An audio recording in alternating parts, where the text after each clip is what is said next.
Today, I received the most ridiculous box I have ever seen in my life. It would have made a refrigerator delivery look like Amazon Prime. I've had bicycle deliveries before. I've shipped them, received them, and even unboxed fat tire bikes. They're all shipped in similar sized boxes. If it wasn't for this tear in the side, I would have expected a horse to jump out of this one.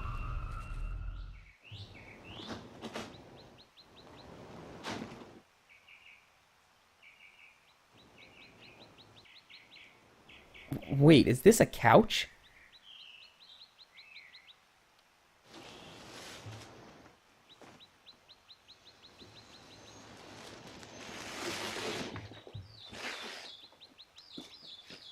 No. No way. It can't be. They shipped the bike with the front wheel on. It's quick release. Why not just take it off and use a normal bike box?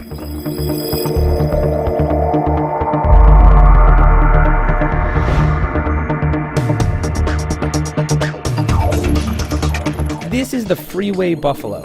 It's an e-bike. I couldn't say no to a free e-bike to play around on, so we're gonna have some fun with this thing for sure.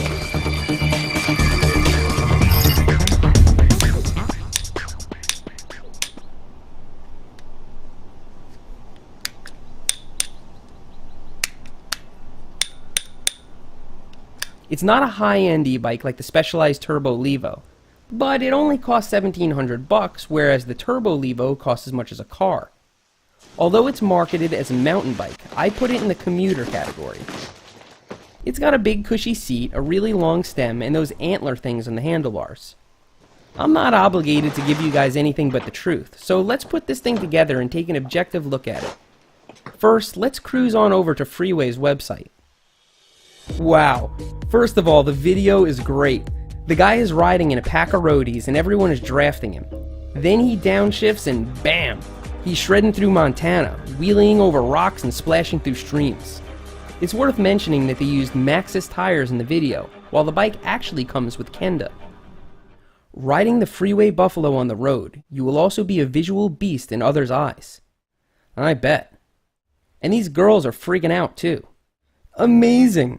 Have a good cycling trip. Be careful. Have a fun. And this guy's like, yeah, I'll have fun if I feel like it. Jokes aside, the photos and video are actually really good. They did put some effort into the site, so I'm surprised they didn't get an English-speaking person to do the verbiage. Back to the bike. I've got to be honest, it doesn't look half bad. The battery fits into the down tube, which is way better than those crazy brackets you see on cheap e-bikes. The welds are also smoothed over, like an old aluminum Cannondale. The drivetrain is a mix of parts with Shimano Altus in the rear. Altus is a mountain bike group set, but on the very low end. The wiring could be better, but I think I'm going to make some adjustments to that myself. It's also worth noting that the motor is in the rear hub, just like a basic commuter e-bike. This will affect the way it feels, as bottom bracket motors give a more seamless pedal assist experience. To me, anything that gets cars off the road is a good thing, so let's take it for a ride. So I haven't put in electric mode yet, but I can say, for one, that this is definitely not very well suited for off-road because of the front suspension. They do absorb shock, but they're very loud and somewhat, I don't know. This bike is also huge, but I'm a particularly small person, so I would just put that down to sizing. Holy crap, is this thing heavy.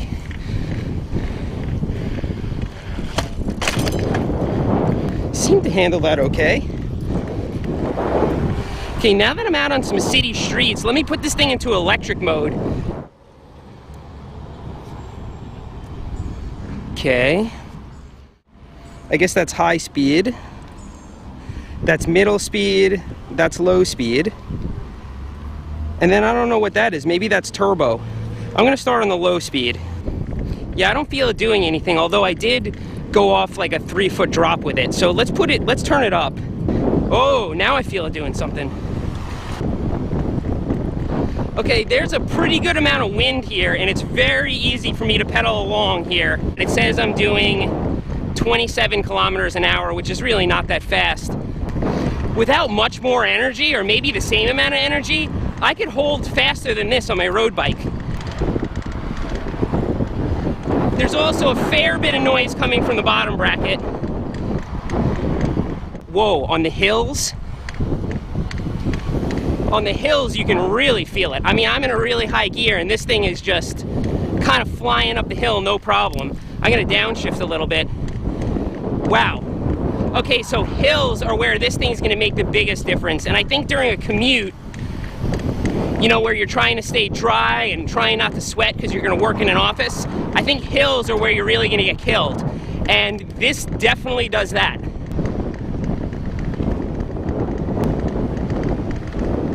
Holding on to the antlers here, not so bad. It is super, super windy out, and I'm holding, you know, a decent pace without that much effort. But if I were on a road bike and I were putting in effort, I could go a lot faster than this. About to blow this guy away.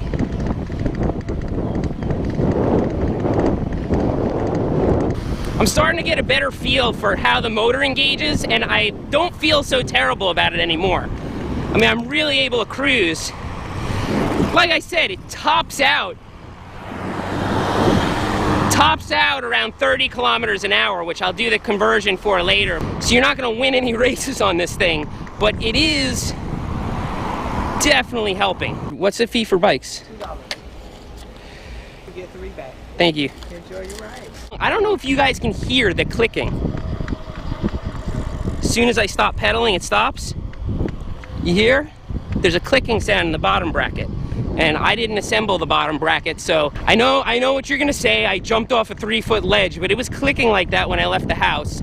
Probably, maybe clicking a little worse now, but hey, what are you gonna do? They showed the guy shredding through Montana. Figure it can handle a little drop. Do a little bit of XC.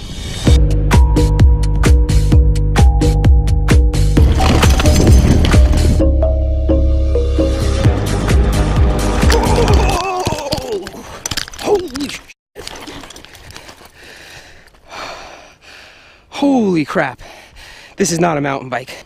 All right, so I definitely dropped the chain on that one before, so let's put it back on. Upshift a little bit, and let's blast through these ruts. Okay, that was a little big.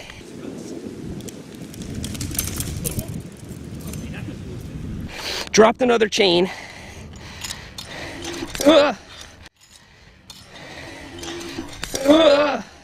Let me put a hand on a brake while I'm doing this to make sure the motor is disengaged, because I know the brakes are wired to the motor to keep it from engaging. So let's see here. All right. You know what's funny is I have this in a really low gear right now, and all I have to do is kind of kick the cranks forwards and the motor goes. So right now this is full electric dirt bike mode, because I'm not doing any work. Because I'm not doing any work.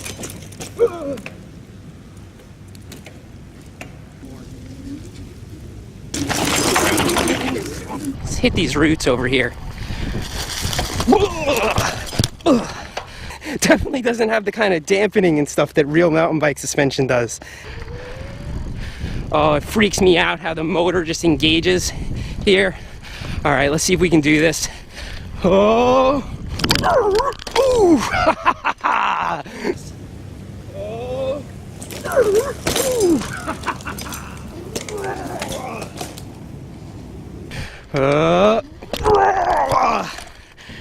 Is it trail worthy? Maybe it is. Maybe it is trail worthy. I think I would stick to a normal mountain bike, but can it handle some off-road? Definitely. It's noisy, it's bumpy, not particularly enjoyable to ride. But yes, oh shit, I just got covered in mud. All right, I believe this is under my own power. Holy shit. Ah! Oh, that was like muddy, smelly water. Definitely easy to just fly across this grass right now. Coming up on your right. Alright, so remember before how this thing was just kind of going when I was pedaling in the low gear? I'm going to try that right here on this bridge and see if it has the power to get me all the way up the bridge.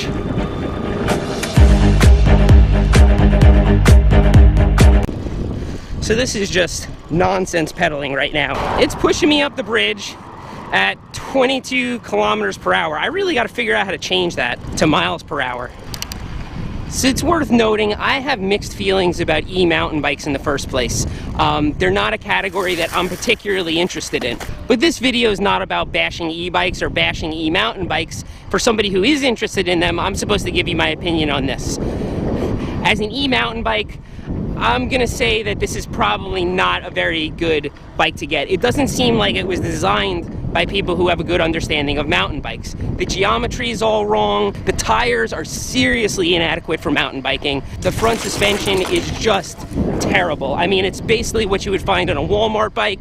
I would say the only thing that makes this worthy of mountain biking is the build. It is sturdy. There's no way that you could say this thing isn't sturdy. Now, in terms of commuting, I would say there are some merits to this bike. If you see e-bikes, usually they're super nerdy, super dorky. There's huge batteries hanging off of them. I mean, they just look like a complete mess. This thing is way, way more streamlined. The battery's built into the down tube.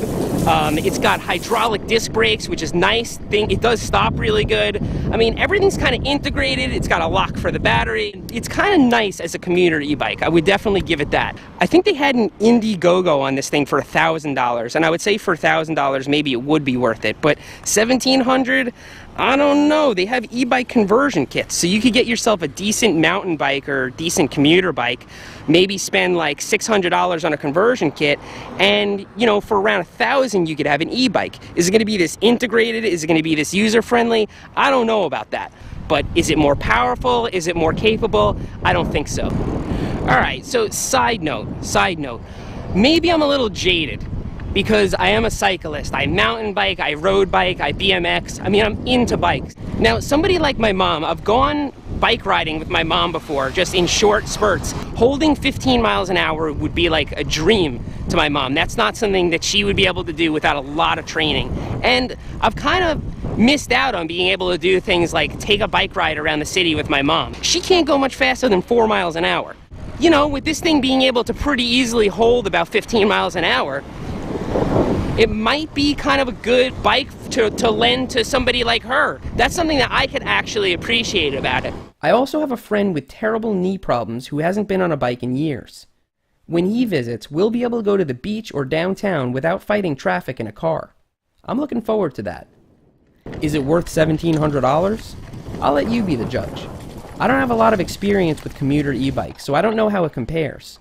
I do know that most of the e-bike conversions I've seen look like science experiments. The Buffalo could pass for a normal bike and look a little more accessible to a first-time e-bike user. So although I'm not planning on riding this, I'm planning on using it. So I'll keep it around for a while and let you guys know what I think long term. Thanks for riding with me today, and I'll see you next time. This is easily the most epic unboxing ever. I mean, the entire bike. They didn't even take the bike apart. They could have fit it in like a box half this size if they would have just taken off the front wheel. This is awesome.